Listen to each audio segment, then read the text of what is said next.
Assalamualaikum warahmatullahi wabarakatuh. Alhamdulillah, wassalatu wassalamu ala rasulillah Sayyidina Muhammad ibn Abdillah wa ala alihi wa sahbihi wa man wala wa la hawla wa la quwwata illa billah. Amma ba'd. Hadratul mukarramin, ma'asyiral ulama al-fudala, ma'asyiral asatidza al-kurama,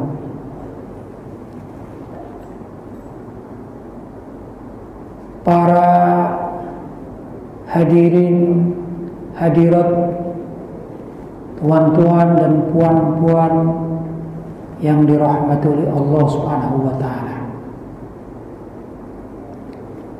para pengurusi Masjid Hasyim Yahya di wilayah Penang yang dirahmati oleh Allah, seluruh jamaah yang hadir. Semoga kita semua malam hari ini mendapatkan keberkahan dari Allah Subhanahu wa taala. Allahumma amin. Tuan-tuan dan puan-puan yang dirahmati oleh Allah, waktu yang kita pergunakan malam hari ini adalah waktu yang sangat barokah, masa yang penuh dengan keberkahan, yaitu yang diistilahkan dalam bahasa Arab adalah waktu atau masa bainal isya'aini, di antara maghrib dan isya. Ini adalah waktu yang patut kita lestarikan dalam kegiatan-kegiatan keislaman. Rasanya hidup kita mulai tadi pagi kita berpikir untuk mencari rezeki. Kita ada yang di kedai, ada yang di toko, ada yang di official dan lain sebagainya. Mulai pagi sampai menjelang petang, sampai asar. Nah, waktu untuk mendekatkan diri kepada Allah Subhanahu wa taala yang paling tepat adalah waktu bainal isya'aini, di antara maghrib dan isya.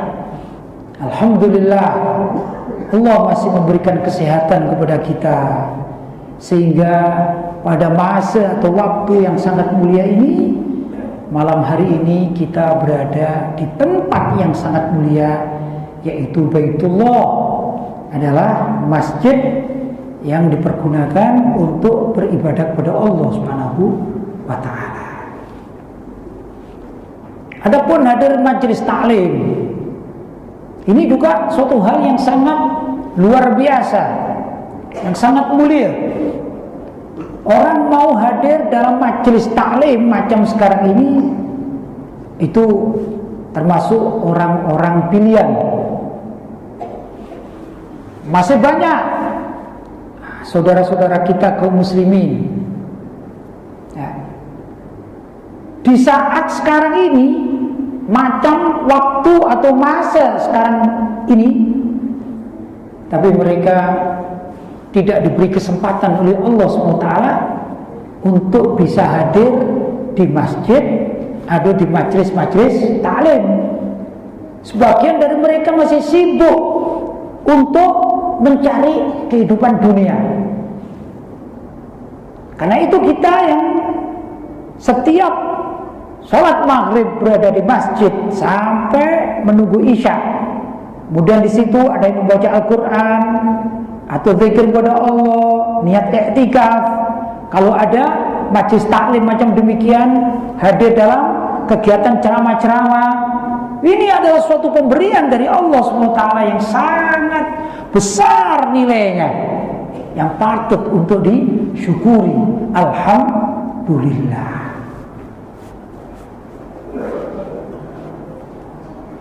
Belum lagi sebagian orang-orang Islam sama dengan kita, beriman kepada Allah, tapi sangat kebetulan terkadang atau kadang-kadang di waktu yang seperti ini ternyata ada acara atau program di televisi itu sepak bola dunia, ya, misalnya antara Inggris dengan Jerman. Mereka asyik dengan dunia itu. Mereka asyik dengan dunia itu, nonton bersama, lupa dengan majelis-majelis taklim. Yang mana majelis taklim semacam demikian ini pahalanya sangat besar. Bahkan oleh Nabi Muhammad SAW diberi nama istilah Riyadul Jannah, taman surga. Bisa kita bayangkan, kita hadir di antara taman surga, luar biasa. Kalau orang sudah pernah masuk surga, saya mau bertanya, inginkah kita keluar dari surga? Kalau kita sudah masuk surga, tak mungkin ingin keluar dari surga. Ya, kalau kita sudah masuk surga, tak ingin keluar dari surga. Maka Nabi bersabda, "Idza marartum bi riyadil jannah farta'u." Qalu wa ma riyadul jannah ya Rasulullah? Qala hilakul dzikr wa fi riwayatin hilakul ilm. Yang artinya Nabi bersabda kepada para sahabat, apabila kalian mendapati atau menemui taman surga, maka masuklah kalian di dalamnya. Lantas para sahabat bertanya-tanya, kita kan masih di dunia ini, apa surga ada di dunia ini? Kalau di akhirat, ya orang-orang baik-baik, orang soleh masuk surga, tapi tempatnya kelak di akhirat. Nah ini kan masih di dunia, kata para sahabat, kita masih hidup. Maka mereka bertanya, qalu, mereka mengatakan, wa mariyatul jannah ya Rasulullah, apa yang engkau maksudkan dengan taman surga itu, wahai Rasulullah? Maka beliau menjawab, qala hilakul dzikir, yaitu tempat atau majlis yang di tempat itu dipergunakan untuk zikir kepada Allah Subhanahu wa taala. Maka mayoritas orang yang ikut sholat maghrib atau sholat isya, bahkan juga sholat-sholat waktu yang lainnya, setelah selesai imam mengucapkan salam, assalamualaikum warahmatullahi, assalamualaikum warahmatullahi, apa yang dilakukan? Mereka diajak zikir kepada Allah Subhanahu wa taala. Subhanallah, subhanallah, subhanallah, alhamdulillah, alhamdulillah, alhamdulillah, ya? Allahu akbar, Allahu akbar, Allahu akbar, dan seterusnya. Ini namanya hilakul zikir. Di tempat tadi ba'dal maghrib kita diajak bersama-sama oleh imam sholat, ya, imam jamaah sholat. Maka kita sebenarnya sejak tadi itu sudah berada di taman surga menurut Nabi Muhammad sallallahu alaihi wasallam. Alhamdulillah. Dalam riwayat lain beliau mengatakan hilakul ilm, yaitu tempat di mana di situ dibahas ilmu-ilmu yang mengingatkan seseorang ingat kepada Allah Subhanahu wa taala. Macam sekarang saya mau menyampaikan hadis, saya menyebut nama Allah, menyebut surga, menyebut neraka, menyebut agama, maka kita semua di dalam pikiran kita, pemahaman kita bahwa kita sedang berdiskusi dan disaksikan oleh Allah kita berada di taman surga. Alhamdulillah. Itulah keistimewaan kalau kita hadir dalam majelis taklim yang Nabi sendiri menyebutkan bahwa majelis-majelis macam sekarang ini namanya adalah Riyadul Jannah, taman surga.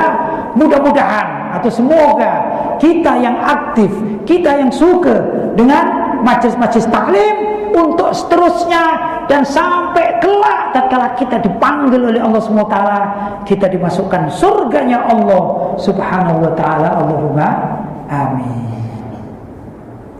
Bapak-bapak, saudara-saudara yang dirahmati oleh Allah, di samping itu keutamaan majelis taklim, sesungguhnya majelis taklim itu adalah filter dari kehidupan. Filter dari kehidupan. Kalau tadi saya sebutkan bahwasanya kita ini biasanya mulai sejak pagi ya, secara umum ya, secara global ya, mayoriti masyarakat muslim di zaman sekarang ini sejak pagi. Pertama, alhamdulillah kalau memang masih melaksanakan sholat ya, sholat subuh, alhamdulillah. Mudah-mudahan kita semua adalah orang-orang yang aktif di dalam melaksanakan sholat subuh, alhamdulillah ya. Nah, setelah itu datanglah waktu pagi. Apa yang kita lakukan? Kita keluar dari rumah ke tempat pekerjaan ya, tempat aktivitas. Ada yang menjadi pegawai ya, ada yang menjadi pedagang, ada yang menjadi petani, ada yang menjadi ya di pasar dan lain sebagainya. Itu waktu masa di situ banyak sekali kegiatan-kegiatan yang terkadang kita ini lupa kepada agama, lupa kepada Allah. Kita lupa. Kalau kita sedang transaksi perdagangan, yang kita ingat adalah berapa jumlah barang, berapa jumlah uang. Kalau ada kembaliannya, berapa kembaliannya. Kalau kita harus meletakkan apa yang kita dapatkan lewat tempat-tempat penyimpanan semacam bank misalnya, maka kita transaksi dengan itu. Apa yang terjadi? Seringkali di dalam otak kita, pemikiran kita, yang kita ingat hanyalah dunia dan dunia. Nah, kalau ada kegiatan macam sekarang, sebenarnya adalah filter kehidupan, yang mana kehidupan mulai pagi sampai petang, itu kebanyakan kita berpikir masalah dunia. Maka saat sekarang inilah kita memfilter, menyaring semua itu, dan kita kembalikan diri kita bahwa kita ini adalah milik Allah SWT. Inna lillahi wa inna ilaihi raji'un. Inna, sesungguhnya kami ini lillah, milik Allah. Wa inna ilaihi, dan sesungguhnya kami ini ilaihi, kepada Allah, raji'un. Suatu saat akan pulang, akan kembali kepada Allah Subhanahu wa ta'ala. Maka tepat sekali kalau hari-hari atau waktu-waktu masa-masa bainal isya ini, antara dua maghrib dan isya ini, dijadikan filter bagi kehidupan kita. Sebentar lagi waktu isya. Setelah isya datang, apa yang kita lakukan?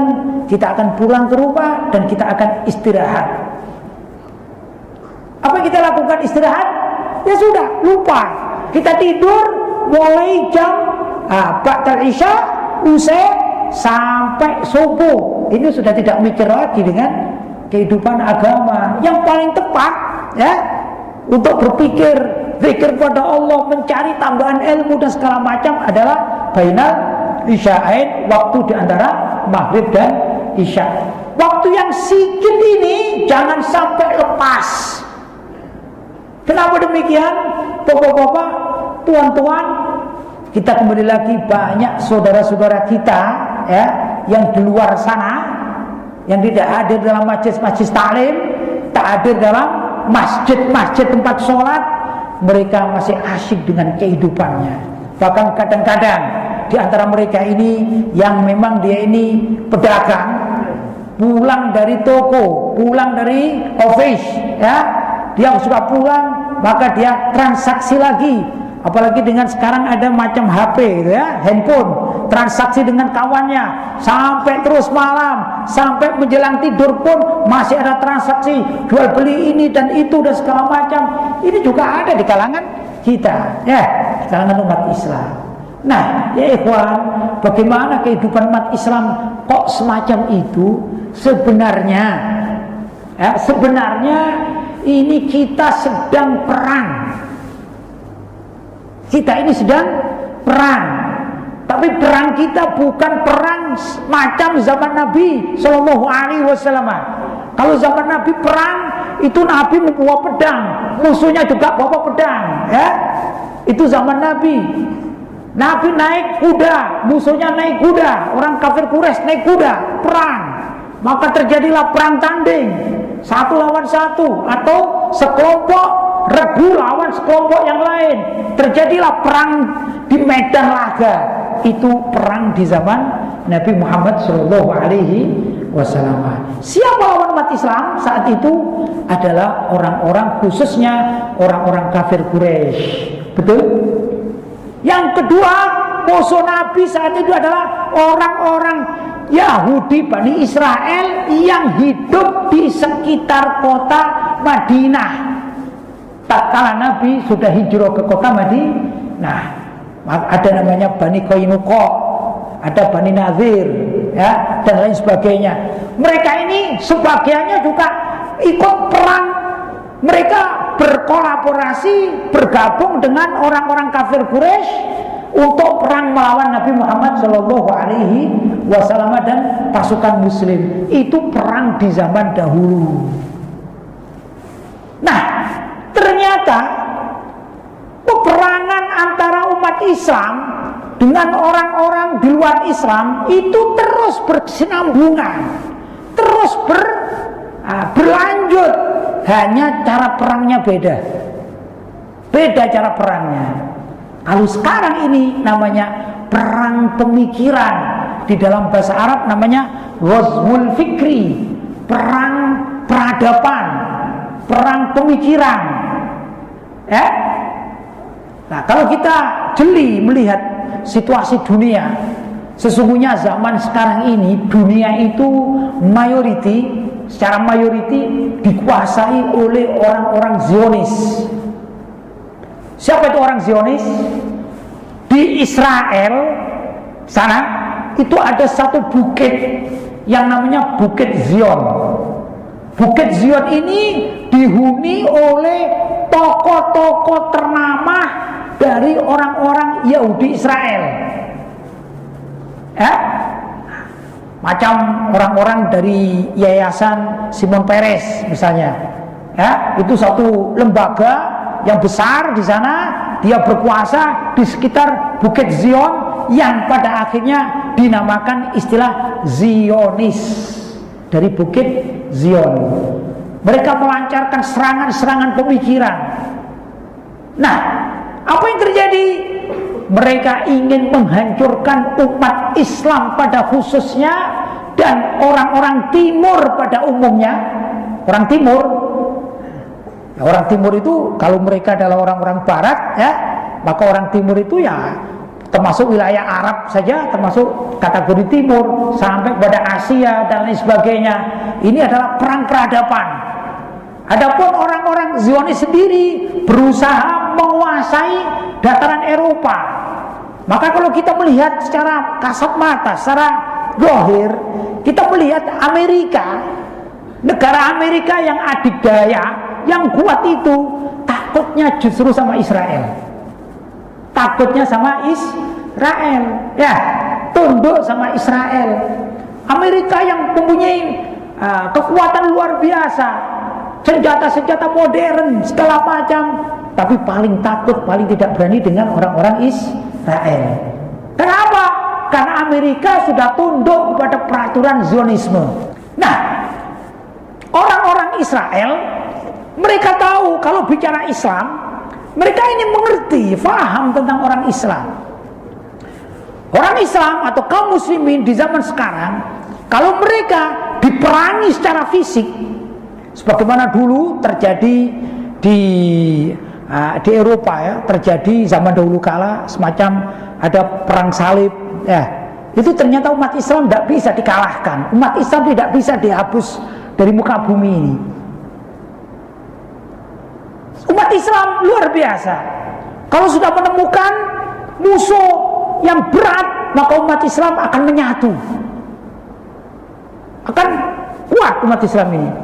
Nah, mereka tahu, wah, kalau begitu umat Islam tidak bisa diajak perang secara fisik, tidak bisa umat Islam ini. Mereka mencari strategi-strategi lain. Mencari strategi-strategi lain, apa itu? Yaitu bagaimana caranya umat Islam itu jauh dari ajaran Islam. Orang-orang orientalis juga bekerja sama dengan orang-orang Eropa, orang-orang Barat. Yang di Barat itu juga ada sekelompok orang yang mempelajari ketimuran atau mempelajari keislaman bukan untuk diamalkan, tapi dicari-cari. Barangkali ada kekurangan dalam Islam menurut standar mereka, menurut hitungan mereka, maka kesalahan Islam menurut mereka itu akan diungkap dan jadikan sebagai sesuatu yang bisa menjatuhkan Islam itu sendiri menurut mereka, orang-orang Barat. Kelompok ini namanya orang-orang orientalis. Jadi ada Zionis, ada orientalis. Mereka bekerja sama gimana caranya menghancurkan umat Islam. Orang orientalis itu ada yang menghafalkan Al-Quran. Orang-orang orientalis ada yang menghafalkan hadis. Orang-orang orientalis ada yang belajar bahasa Arab fasih. Orang orientalis ada yang mengerti ilmu-ilmu tasawuf. Orang orientalis segala macam mereka pelajari tentang Islam, tapi bukan untuk diamalkan. Mereka mencari kekurangan-kekurangan yang menurut mereka patut untuk diungkap, dianggap sebuah keburukan bagi Islam. Karena itu di Denmark pernah terjadi karikatur menggambar, ya, karikatur Nabi menggambar gambar Nabi Muhammad SAW. Ya, kok bisa? Mereka mempelajari tentang Islam itu. Ini orang-orang khusus. Mereka yang mempunyai pemikiran yang jitu, strategi-strategi yang handal menurut mereka. Nah, tuan-tuan yang dirahmati Allah, antara lain orang-orang Zionis dan orang-orang orientalis itu memahami satu hadis Nabi Muhammad SAW. Memahami satu hadis Nabi Muhammad SAW yang isinya begini. Qala sallallahu alaihi wasallam, Nabi bersabda, taraktu fikum amrayni. Aku tinggalkan pada kalian dua perkara, dua masalah. Taraktu fikum amrayni ma in tamassaktum bihima lan tadillu min ba'di abada. Kalau kalian berpegang teguh dengan dua perkara ini, dua masalah ini, maka kalian tidak akan tersesat setelah aku meninggal dunia. Apa dua perkara ini? Kitabullah wa sunnati, yaitu kitab Allah alias Al-Quran, wa sunnati, dan hadis-hadis Nabi Muhammad SAW. Di waktu lain Nabi bersabda, perintah kepada umat, alaikum bisunnati, alaikum bisunnati, hendaklah kalian berpegang teguh dengan sunnah-sunnahku, kata Nabi.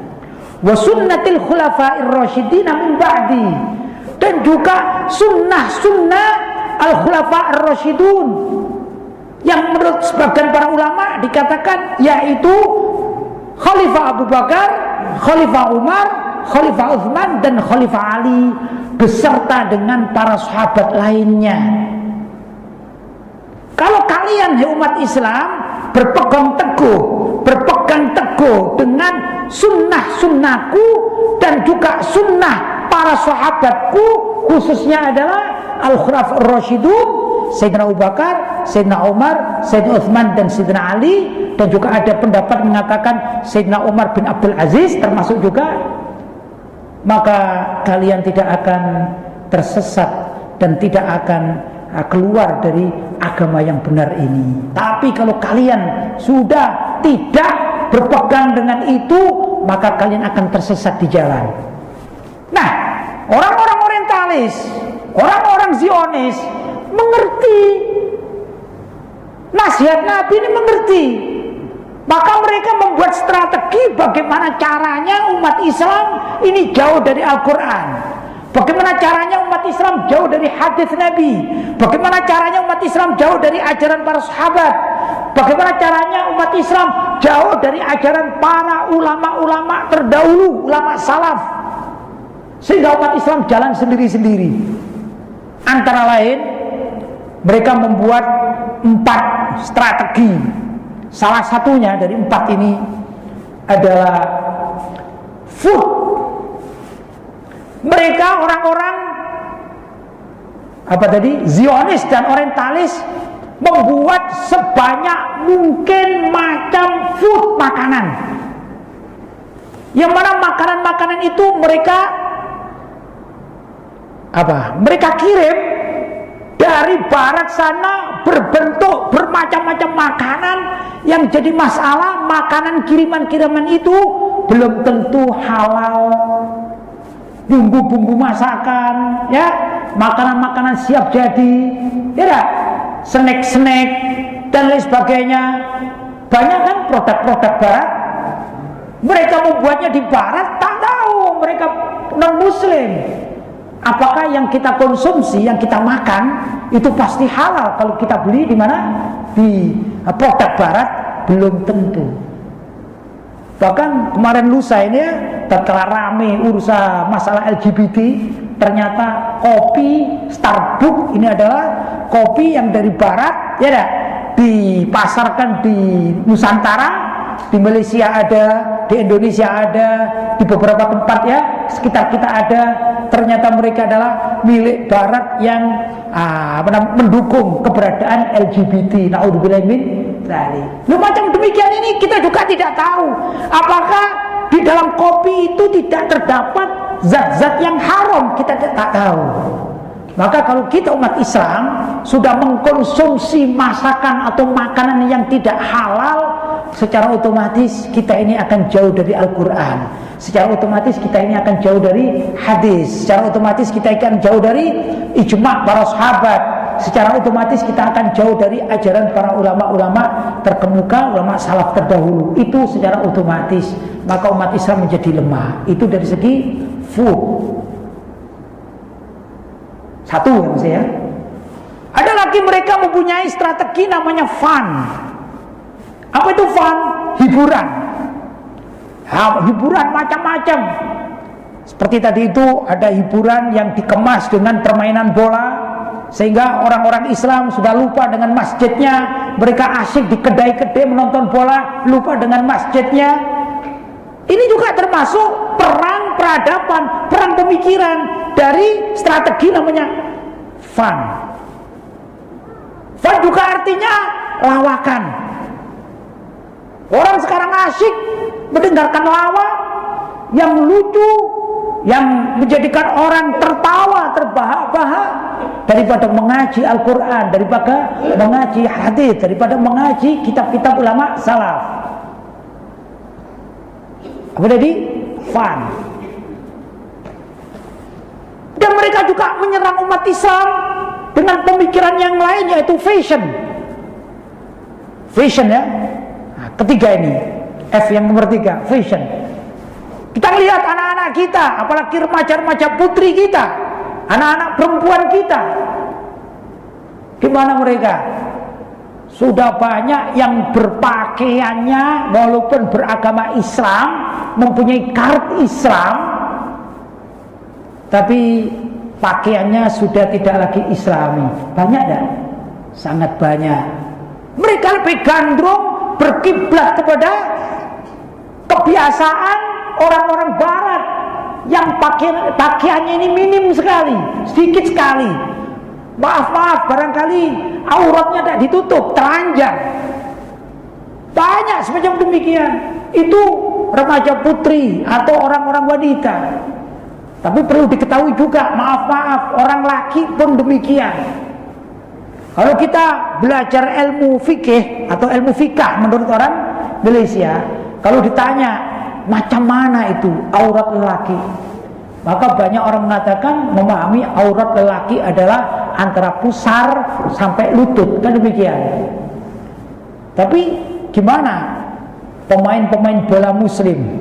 Saya tanya, mereka pakai kaos betul, tapi celananya pendek, lututnya terbuka apa tidak? Terbuka. Maaf, walaupun mereka ini secara wajah tak elok, ya barangkali buruklah begitu, tapi kalau buka lututnya kan sama saja, namanya buka aurat. Bukan kita melihat suka tak suka, tapi inilah perang peradaban. Kalah umat Islam. Kemudian yang main bola berapa banyak? 11 lawan 11, ya. Kemudian ada satu hakimnya, ya. Berarti berapa di lapangan tersebut?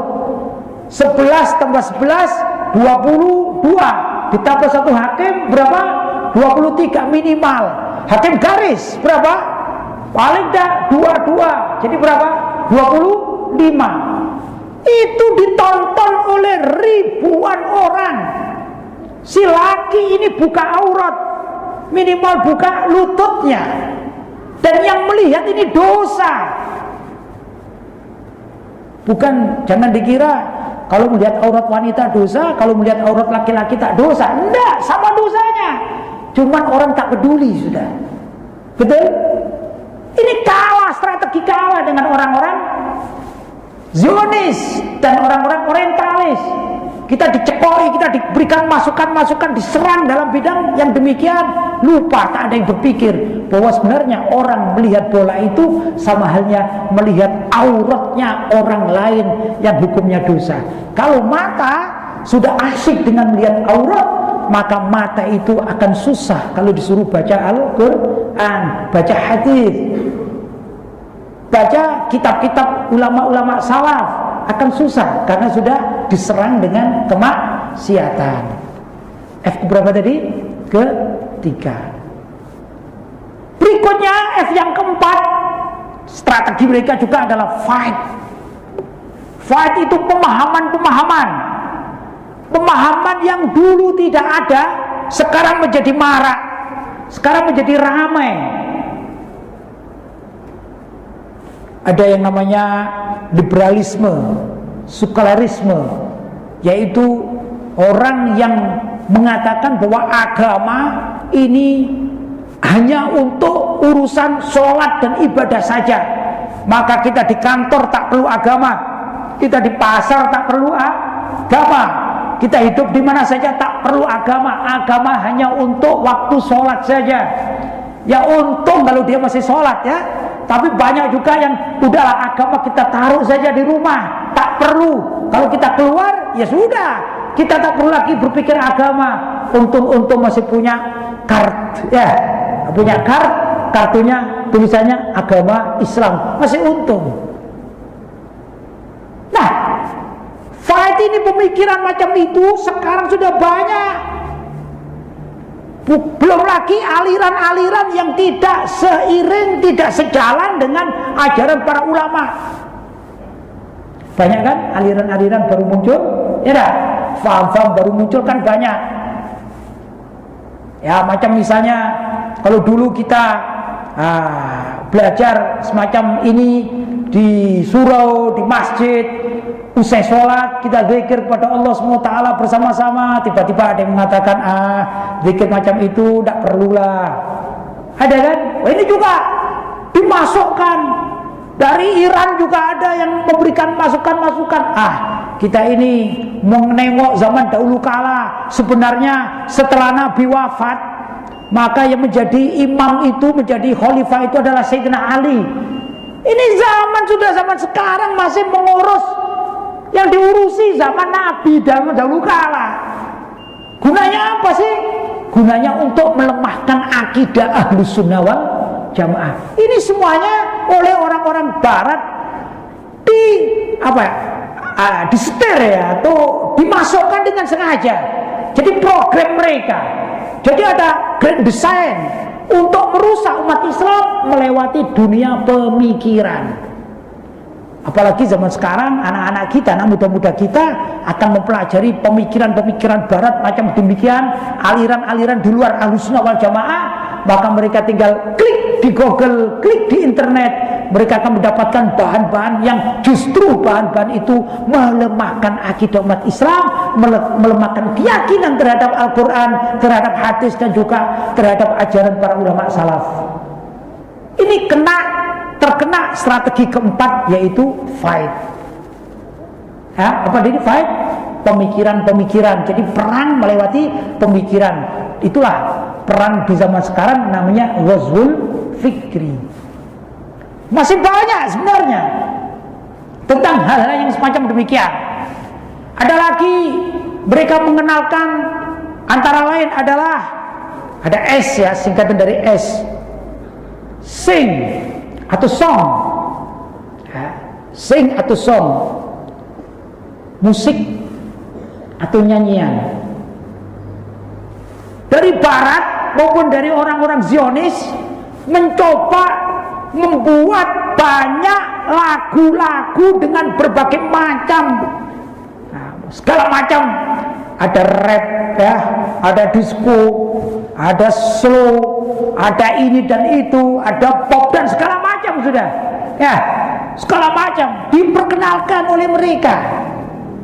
Dan penyanyi-penyanyinya ini juga ya jelas tidak Islami yang kita ceritakan, ya, dengan baju yang tidak Islami, pakaian yang luar biasa di luar dari ajaran Islam.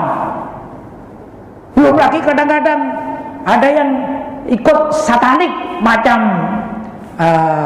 siapa itu, Lady Gaga itu, ya, macam Lady Gaga itu adalah penyembah setan. Ini grup-grup satanik ini adalah penyembah setan. Ternyata oleh orang-orang barat dikirim ke Nusantara, pernah mau masuk Indonesia.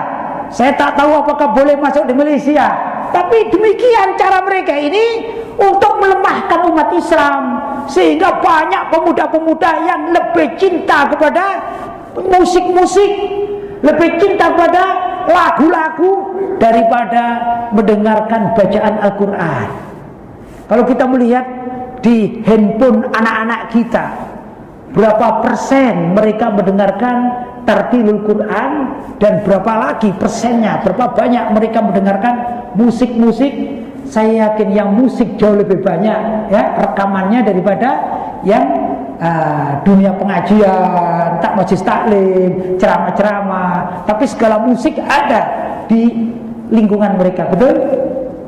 Ini sebenarnya adalah terkena strategi musuh. Apa tadi? Song. Yang kedua, sport. Ya, tadi sudah saya ceritakan, ya, sport. Apa itu olahraga? Memang olahraga ini menyehatkan tubuh. Dan olahraga ini kalau sampai tingkat internasional memang bisa mengharumkan nama negara. Apa itu Malaysia, apa itu Indonesia, atau apa itu apa namanya, Singapura dan sebagainya, ya. Pekan olahraga nasional dan segala macam, ya, olahraga-olahraga ini. Mulai dari sepak bola, ada bulu tangkis, ada pingpong, ada dan segala macam, basket, ya. Sering kita lihat pertandingan antara Malaysia dengan Indonesia, Malaysia dengan Thailand, Thailand dengan Indonesia, secara ASEAN, ya, olahraga ASEAN. Ya, itulah olahraga. Tapi perlu diingat, hampir tak ada yang namanya seragam olahraga itu yang Islami. Rata-rata adalah buka aurat, baik itu bagian puan-puan termasuk juga tuan-tuannya, ya, laki maupun perempuannya. Yang namanya pemain-pemain olahraga itu rata-rata buka aurat. Betul? Ini sebenarnya strategi musuh. Orang kalau sudah suka buka aurat, bagaimana akan senang ke masjid? Orang kalau suka buka aurat, bagaimana senang majlis taklim? Tak mungkin. Ini S yang kedua, apa tadi? Sing atau song. Yang kedua sport, ya. Kemudian S yang ketiga, maaf, antara ini adalah seks. Ini di masjid ya, tapi tak apa-apa. Kita bicara bukan untuk suatu yang berbuat dosa ya. Kita memahami strategi musuh. Coba lihat bapak-bapak dan saudara-saudara, kalau ada di televisi iklan, pengumuman dan segala macam di televisi, ya enggak?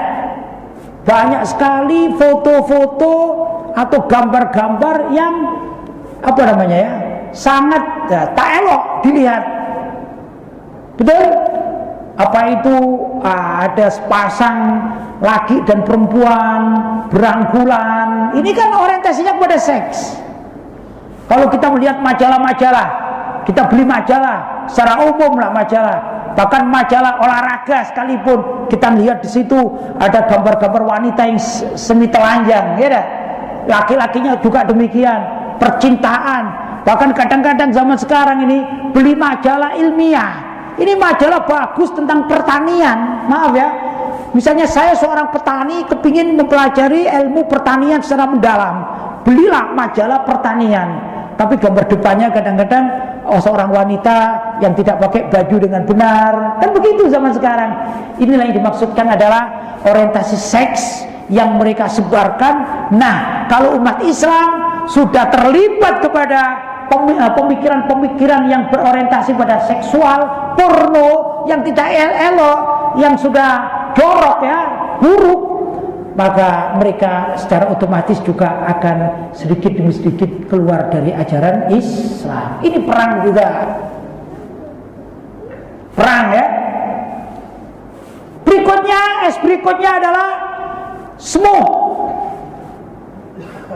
Saya tak tahu ya, warga Malaysia ini suka merokok atau tidak, saya tak tahu ya, warga Malaysia.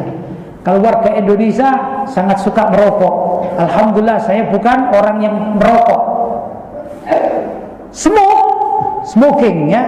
Ini sebenarnya adalah salah satu strategi musuh, strategi orang-orang orientalis dan orang-orang Zionis untuk merusak umat Islam.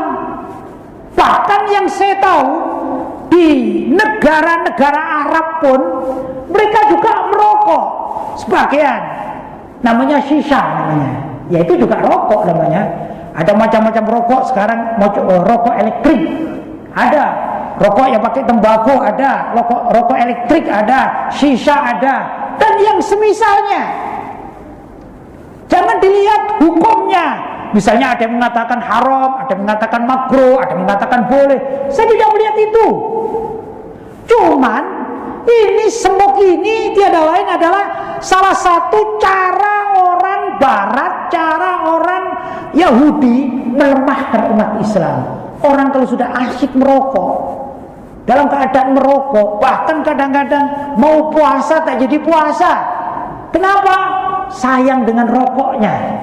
Aku kalau puasa tak bisa merokok, akhirnya tidak puasa. Na'udzubillah min dzalik. Betul?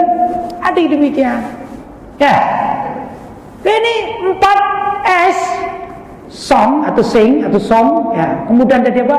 Sport, olahraga, sing itu musik, nyanyian, ya. Kemudian seks, yang terakhir smoke. Ini semua juga termasuk senjata-senjata orang di luar Islam untuk perang melawan Islam itu sendiri. Yang tadi apa?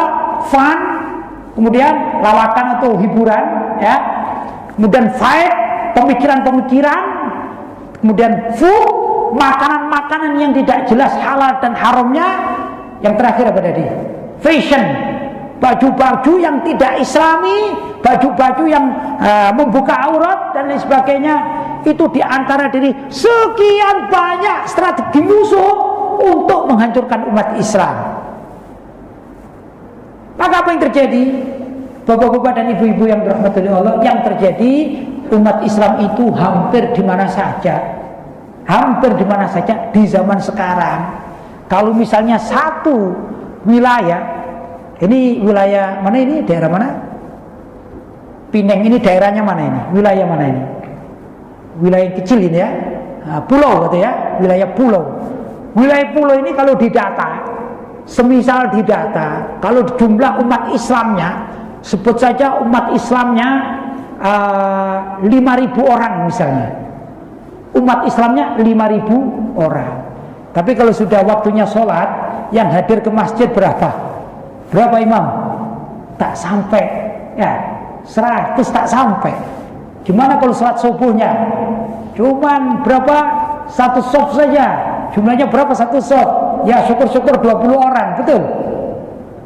Mana itu yang 4.000 sekian, mana itu? Yang mereka asik dengan dunianya. Ini yang terjadi. Padahal zaman dahulu kala ini ya, yang namanya sholat subuh itu menyerupai sholat Jumat. Di dalam keterangan-keterangan bahwasanya kalau suatu negeri di mana orang-orang Islam itu kalau sholat subuhnya jumlah orangnya atau jamaahnya itu setara, serupa dengan sholat Jumat, maka di situ negeri itu akan menjadi barokah, perekonomian akan berkembang. Subhanallah, zaman sekarang ini ada presiden Turki. Ingat presiden Turki yang sekarang? Ya, siapa namanya? Erdogan. Menerapkan, mewajibkan rakyatnya untuk sholat subuh di masjid. Bahkan kalau tidak sholat subuh di masjid dianggap pelanggaran. Wah, ini bisa ke mahkamah ini ya, kalau tidak sholat subuh di masjid. Luar biasa ini. Presiden yang peduli dengan warisan ulama-ulama terdahulu. Maka diriwayatkan yang mana dulunya ini Turki dikenal sebagai negara sekuler sejak dipegang oleh Kemal Atatürk. Maka sekarang ini perekonomian di mana Turki mulai membaik dan juga mengungguli beberapa wilayah di negara-negara lain, dan Barat pun mulai takut dengan keberadaan negara Turki. Kenapa? Dimulai dari gerakan sholat subuh berjamaah di masjid. Luar biasa.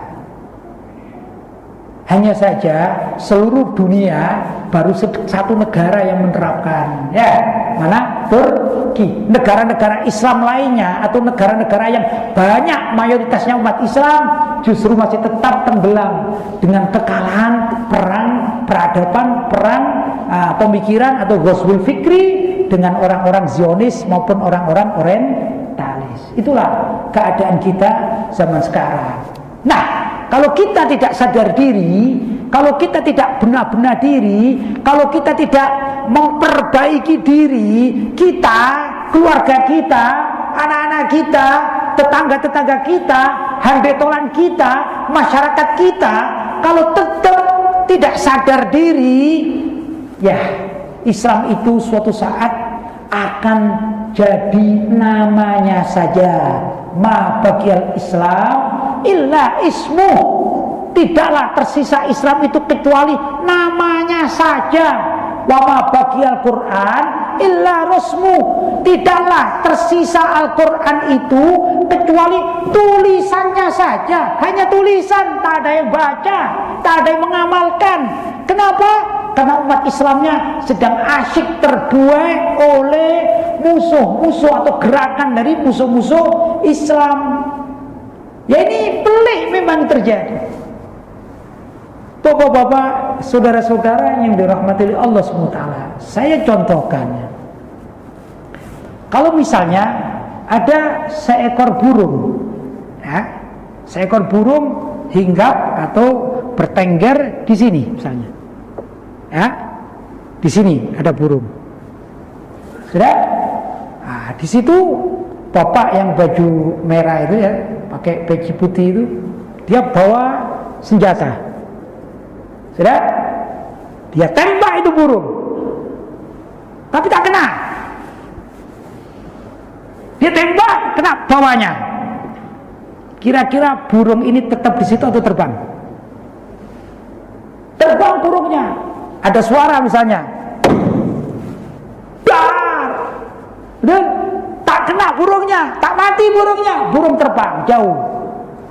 Itu burung. Kenapa? Burung ini mau ditembak, tak kena, jadi sasaran tembak tapi tak kena.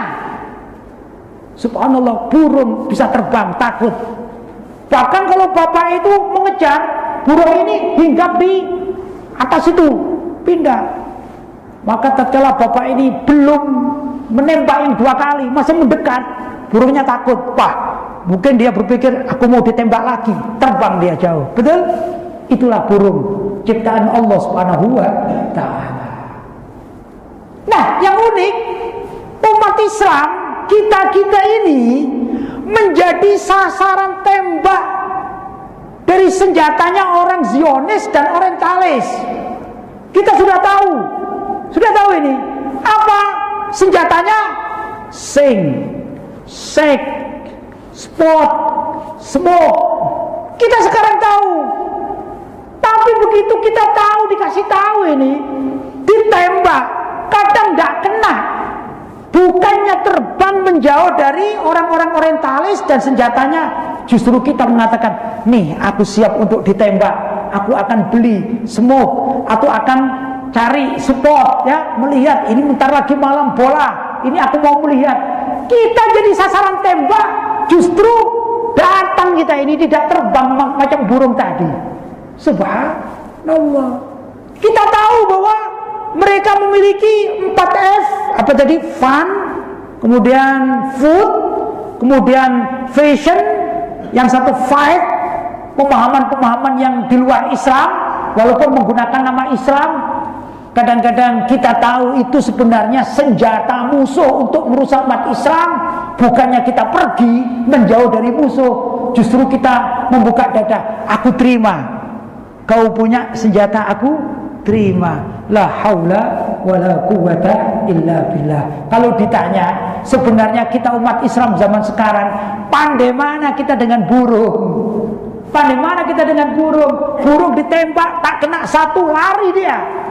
Kita ditembak tak kena satu, kita mendekat mencari siapa yang menembak kita. La haula wala quwata illa billah. Tak sadar. Bapak-bapak dan ibu-ibu yang dirahmati oleh Allah, dulu di zaman dahulu, tatkala kita masih muda, ya, masih jadi budak-budak kecil, bapak-bapak belum tua, ya, dulu orang tua kita mengajari, misalnya begini, kalau kalian di rumah kalian berbuat baik, kan begitu ya, akhlak harus dijaga, jangan teriak-teriak di jalanan, ya dah. Kalau sudah mendekat maghrib, jangan keluar dari rumah. Bahkan kita ditakut-takuti, ya. Nanti kalau keluar maghrib, menjelang maghrib, akan maghrib kita keluar atau duduk di depan pintu, nanti kamu diambil oleh hantu-hantu atau setan-setan, kan gitu ya. Maksudnya agar kita ini hidup tenang, belajar dengan keluarga dan lain sebagainya. Tapi di zaman sekarang sudah tidak demikian lagi. Betul. Anak-anak kita mau malam, mau siang, mau pagi, mau keluar kemana saja, kadang-kadang kita tidak peduli, tidak mau mengurusi semacam itu. Betul? Ini yang terjadi di zaman sekarang. Pengaruh-pengaruh luar biasa. Di antara mereka ada yang suka, misalnya kebut-kebutan dengan motor, ya dah. Apa ada Islam mengajari kayak macam itu? Tak ada. Itu semua ajaran melihat di film-film. Betul? Ini ajaran secara langsung film, yaitu fun tadi itu. Film termasuk masuk di situ, ya, dan lain sebagainya. Nah, gimana dengan kehidupan kita sehari-hari? Maka saya ajak kembali kepada bapak-bapak, tuan-tuan yang dirahmati Allah. Mari kita jadikan waktu minimal bainal isya'aini, di antara dua isya, antara maghrib dengan isya ini, ya, mari kita ajak kalau bisa seluruh keluarga kita yang seharian penuh mengurusi dunianya, asyik dengan dunianya, minimal antara maghrib dengan isya, kalau bisa tidak boleh melihat televisi, kalau bisa tidak boleh main handphone, tidak boleh cakap-cakap yang lain-lain, kalau bisa ada toko-toko, kedai-kedai, kalau bisa tutup saja. Kita semua pada ke masjid, kita semua mengikuti zikir-zikir, mengikuti majlis taklim, karena ini adalah filter bagi kehidupan kita. Loh, kalau filternya tidak ada, ya sudah rusak Islam ini. Umat Islam menjadi rusak kalau filternya tidak ada. Betul? Betul? Nah, karena itu alhamdulillah, walaupun ya sekian, ini kurang lebih saya hitung 100 lah ya, yang hadir ini di majelis taklim ini 100 orang lah barangkali ya. Tapi ini sebenarnya kalau zaman sekarang termasuk cukup banyak dibandingkan orang-orang yang tidak peduli terhadap keislaman alias acara-acara, program-program pengajian atau dakwah-dakwah. Banyak juga yang tidak peduli terhadap hal yang semacam demikian. Betul? Nah, karena itu bapak-bapak, saudara-saudara kaum muslimin muslimat yang dirahmati oleh Allah, dalam kesempatan yang sangat mulia ini saya mengajak diri saya sendiri, keluarga saya, handetolan saya, bapak-bapak yang hadir, keluarga bapak-bapak yang hadir, mari kita pergunakan kesempatan yang sangat mulia ini bainal isya'aini, di antara dua isya alias maghrib dan isya adalah waktu untuk rujuk kepada Allah SWT, kembali kepada Allah SWT, karena kita ini inna lillahi wa inna ilaihi raji'un. Sesungguhnya kita adalah milik Allah dan hanya kepada Allah kita akan kembali. Maka kita persiapkan minimal di antara maghrib dan isya kita pergunakan untuk kegiatan-kegiatan ibadah dan keagamaan, baik yang fardu seperti sholat maghrib, sholat isya, atau yang sunnah, hadir majelis taklim, zikir, baca Quran, iktikaf dan lain sebagainya. Barangkali itu yang dapat saya sampaikan dalam kesempatan yang sangat mulia ini. Mungkin di antara bapak-bapak ada yang kurang memahami apa yang saya cakapkan. Maklumlah, saya orang Indonesia, bapak-bapak orang Malaysia. Kadang-kadang ada bahasa yang tak sama ya. Seperti saya juga kadang-kadang mendengar bapak-bapak bercakap-cakap saya tak paham. Ya maklumlah. Tapi insya Allah secara global, secara umum, insya Allah bapak-bapak paham apa yang saya maksudkan, agar kita menjadikan waktu yang baik ini untuk penyaring hidup kita. Itu saja yang dapat saya sampaikan. Kurang lebihnya mohon maaf yang sebesar-besarnya. Hadza wal afu minkum. Wassalamualaikum warahmatullahi wabarakatuh.